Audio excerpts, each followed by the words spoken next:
On my wedding day, my dog blocked the path. Then I discovered the heartbreaking reason. The morning sun filtered through my bedroom window as I adjusted my tie for what felt like the 100th time. Today was supposed to be the happiest day of my life. My wedding day to Emily, the woman who had stolen my heart 3 years ago at a coffee shop downtown. Everything was meticulously planned, from the flower arrangements to the seating chart, but something felt off. Buddy, my golden retriever and faithful companion of 12 years, was curled up in the corner of my room. Usually he'd be bouncing around, his tail wagging like a furry metronome, spreading his infectious joy throughout the house. But today, he lay there quietly, his brown eyes following my every move with an unusual intensity. "What's wrong, boy?" I knelt beside him, running my fingers through his soft fur. He lifted his head slightly, but his tail remained tucked close to his body. This wasn't like him at all. Buddy had been there through everything. My high school graduation, college years, my first heartbreak, and now, my wedding day. He was more than just a pet. He was family. Mom poked her head into the room, her face glowing with excitement. "Honey, the photographer will be here in 20 minutes. Are you ready?" Her smile faltered when she saw me crouched next to Buddy. "Is everything okay?" "I'm not sure," I admitted, watching as Buddy let out a soft whimper. "He's been acting strange all morning. Maybe he's just picking up on all the excitement?"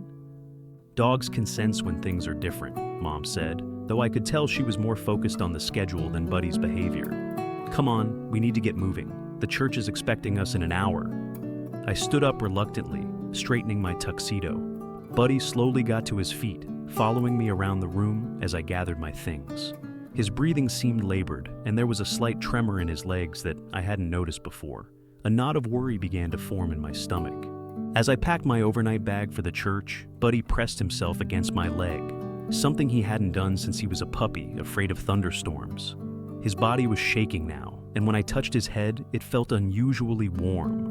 "Mom," I called out, my voice tight with concern. "Something's really wrong with Buddy." She appeared in the doorway again, this time with Dad behind her. "Sweetheart, I'm sure he's fine. He probably just needs some water or—" "No," I interrupted, watching as Buddy's tail tucked even further between his legs. "This is different. He's never acted like this before." Dad stepped forward, his expression serious as he observed Buddy's behavior. Unlike Mom, who was caught up in the wedding preparations, Dad had been there when I first brought Buddy home as a gangly puppy. He understood our bond. "Maybe we should call Dr. Lee," he suggested, placing a hand on my shoulder. "Better to be safe than sorry." My hands were shaking as I dialed the vet's number. Dr. Lee had been Buddy's vet since day one, and he knew Buddy's history better than anyone. As I described Buddy's symptoms, Dr. Lee's voice remained calm but firm. "I understand your concern," he said gently. "Let's not panic just yet. These symptoms could have multiple causes, some serious, but others manageable. I need you to monitor him closely for the next few minutes. Try what I'm about to suggest and let me know how he responds." Dad, Mom, and I immediately gathered around Buddy, our eyes locked on him as we followed Dr. Lee's instructions. Mom's hands trembled slightly as she stroked his fur, whispering soothing words. Dad crouched beside me, his usual steady presence now tinged with quiet worry. I felt my own heart pounding, every second stretching unbearably as we waited. Then, after what felt like an eternity, Buddy let out a small breath and shifted slightly. His ears perked just a little, and slowly, carefully, he pushed himself up onto his paws. My breath caught as he took a tentative step forward, then another. Relief flooded me so fast I nearly collapsed. "He's getting up," I said, my voice thick with emotion. Mom gasped, covering her mouth, and Dad exhaled deeply, his shoulders relaxing. Buddy turned his head to look at us, his familiar, trusting eyes searching our faces as if to say, "I'm still here." A shaky laugh escaped me as I reached out to ruffle his fur. "You scared us, boy."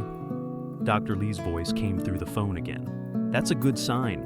Keep an eye on him, but if he's moving well and seems alert, I think he's stable enough. You should still bring him in later, but for now, he can go with you."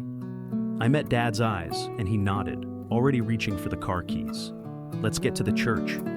With Buddy now walking beside us, we all piled into the car. the weight of fear slowly lifting from our hearts. As we drove toward the church, where Emily and 200 guests were waiting, I realized something. Today wasn't just about a perfect wedding. It was about love in all its forms. And Buddy, my most loyal friend, would be right there with me, just as he always had been. At the church, the morning light filtered through stained glass windows, casting colorful shadows across the polished wooden floors. Everything looked exactly as we'd planned. White flowers lined the pews, ribbons draped elegantly across the altar, and the soft hum of excited voices filled the air. Yet, something wasn't right, and that something was Buddy. I watched him pace nervously near the entrance, his usual golden exuberance replaced by an unsettling anxiety. Every few minutes, he'd come to me, pressing his nose against my leg with an urgency I'd never seen before. His eyes, usually bright and cheerful, held a distressed look that made my stomach twist. "Come on, sweetie, we need these photos done before the ceremony," Mom called out, gesturing to the photographer who stood ready with his camera. But when we tried to set up the shot, Buddy wedged himself between me and the camera, his body trembling against my legs. "Buddy, move, boy," I tried to command gently, but he wouldn't budge. Instead, he let out a soft whimper that sent chills down my spine. I'd known this dog since he was a puppy, and in all these years, I'd never seen him act like this. Kneeling down beside him, I ran my hands through his fur, feeling his rapid heartbeat beneath my fingers. His breathing was shallow and quick, and when I tried to coax him to move, he just pressed closer to me, as if afraid to let me go. "We don't have time for this," Mom said, her voice tinged with frustration.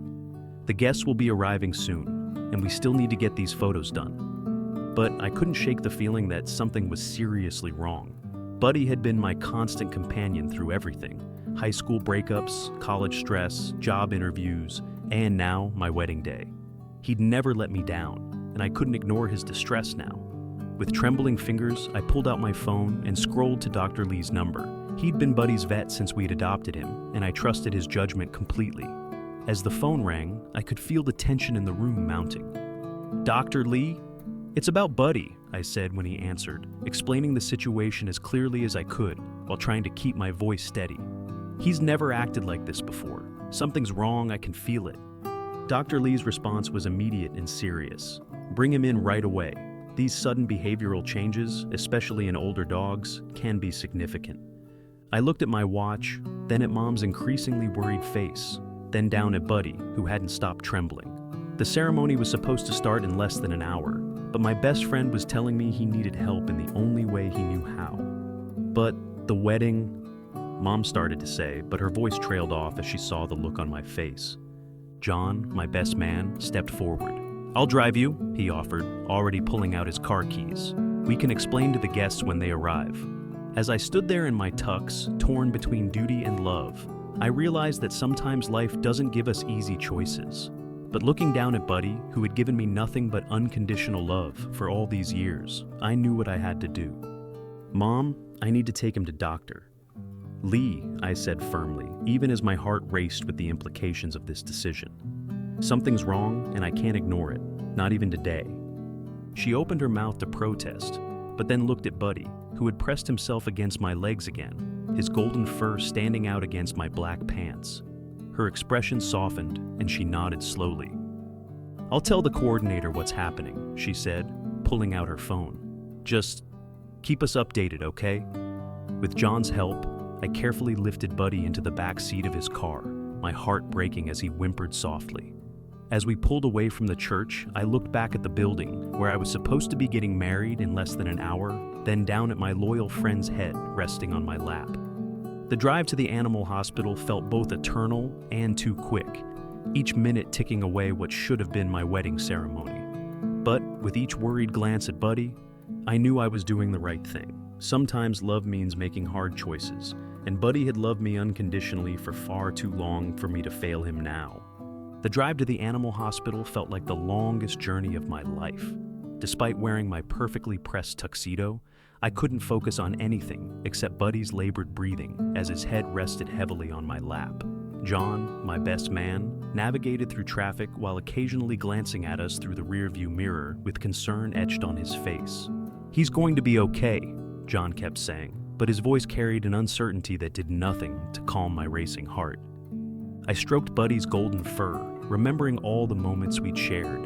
He'd been there when I graduated high school, when I got my first job, when I met Emily. Through every up and down, every celebration and heartbreak, those warm brown eyes had watched over me with unwavering loyalty. Dr. Lee was waiting for us at the entrance when we arrived. His face was professionally composed, but I could see the worry in his eyes as he helped me get Buddy inside. The familiar antiseptic smell of the clinic hit me, a stark contrast to the scent of flowers that had filled the church just an hour ago. "Tell me again about his symptoms," Dr. Lee said, as he began examining Buddy. I explained everything: the lethargy, the trembling, the unusual behavior at the church. My voice cracked several times, but I forced myself to continue. Each detail felt important, crucial even, as if the right combination of words could somehow make everything okay. The examination seemed to stretch on forever. Blood tests, x-rays, each minute ticking by like an hour. I paced the sterile hallway in my wedding shoes, their rhythmic clicking against the linoleum floor matching my heartbeat. Dad had called twice to check on us, his voice carrying the wisdom of someone who understood that some moments in life demand we forget about schedules and expectations. Finally, Dr. Lee called me into his office. Buddy lay on a blanket in the corner, looking smaller and more vulnerable than I'd ever seen him. The vet's words came slowly, each one landing like a weight on my chest. "It's his heart," Dr. Lee explained, pointing to some images on his computer screen. "The condition is advanced, and while we can manage it with medication, I'm afraid..." He paused, his professional demeanor cracking slightly. "I'm afraid we're looking at a few months, at best." The world seemed to spin around me. A few months? My loyal companion, my best friend since I was 12, had only months left?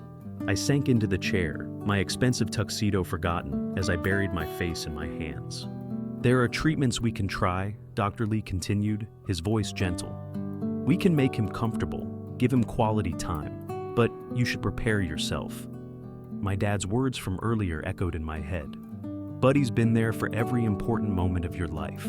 Don't let him down now." I looked at my dog, who had managed to drag himself over to me, resting his head on my knee like he'd done countless times before.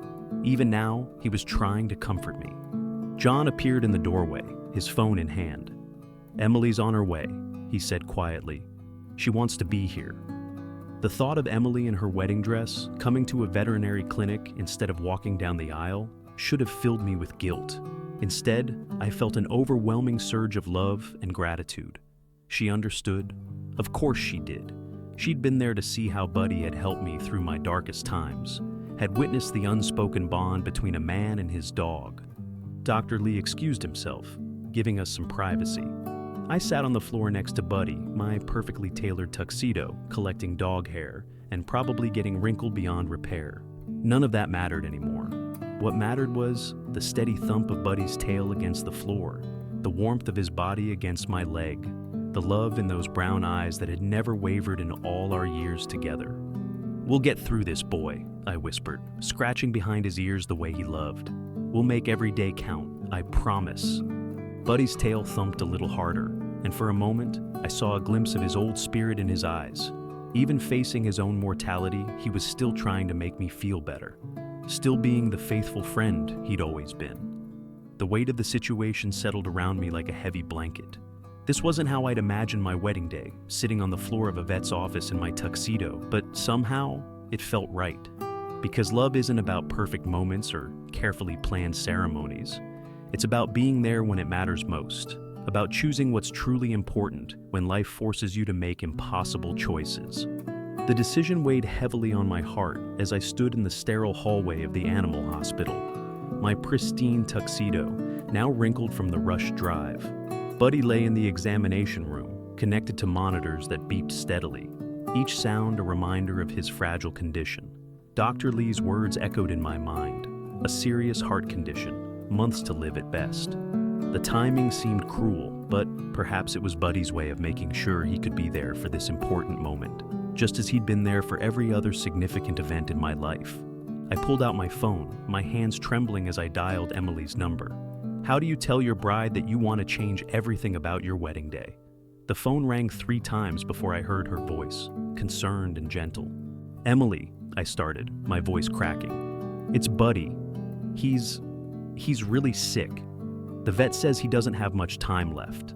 I explained everything, the words tumbling out in a rush of emotion. I can't leave him. I know it's asking too much, but she cut me off before I could finish. I'm on my way, she said simply, and I could hear the rustling of fabric as she moved. 40 minutes later, I heard the click of heels on the linoleum floor. Emily appeared in the doorway, her wedding dress catching the fluorescent lights, making her look like an angel in the drab hospital setting. Her makeup was slightly smudged from tears, but her smile was radiant as she knelt beside Buddy, careful not to let her dress touch the floor. "Hey, sweet boy," she whispered, scratching behind his ears. Buddy's tail thumped weakly against the floor, his eyes bright despite his condition. She looked up at me, and I saw nothing but love and understanding in her eyes. "John and Kevin are already making calls," she said, referring to our best men. "We can do this right here, right now. All that matters is that we're together, all of us." Within an hour, our closest family members and friends began arriving at the clinic. Dr. Lee, touched by our situation, helped arrange chairs in the largest examination room. Someone brought flowers from the church, arranging them around the medical equipment. Mom appeared with a small bow tie for Buddy, which we carefully attached to his collar. The minister arrived, looking slightly bemused but moved by the circumstances. Our parents sat in the front row, dabbing at their eyes.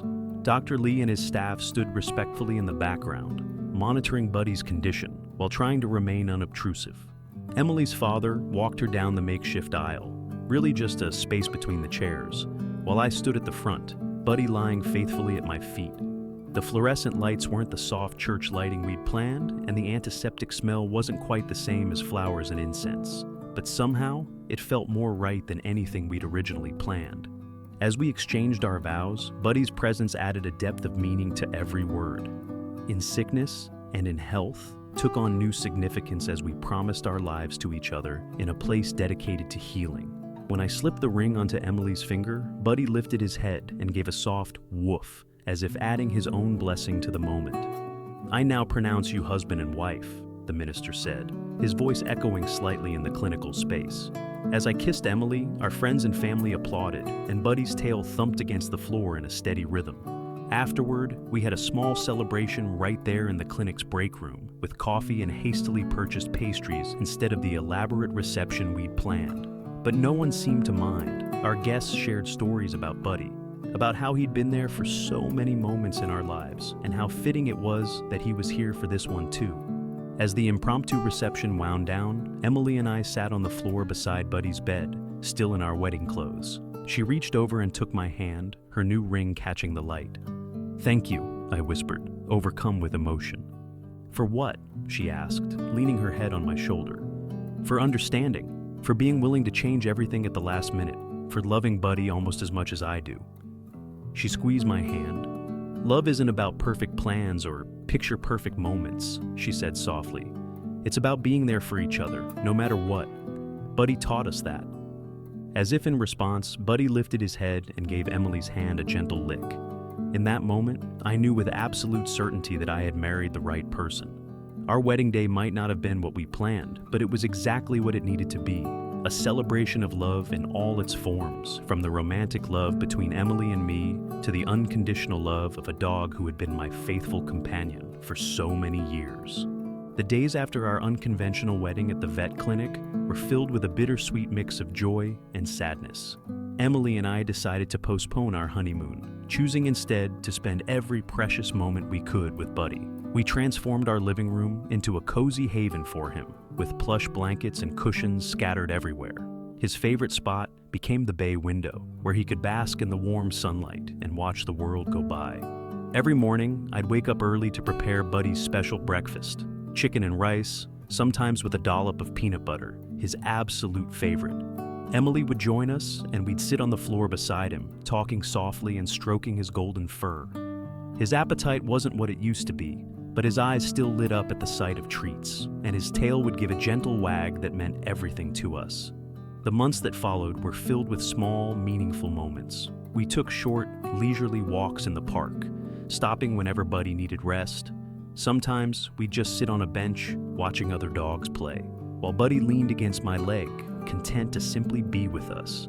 Emily would read books aloud during these times, her voice carrying on the breeze, while Buddy dozed peacefully beside us.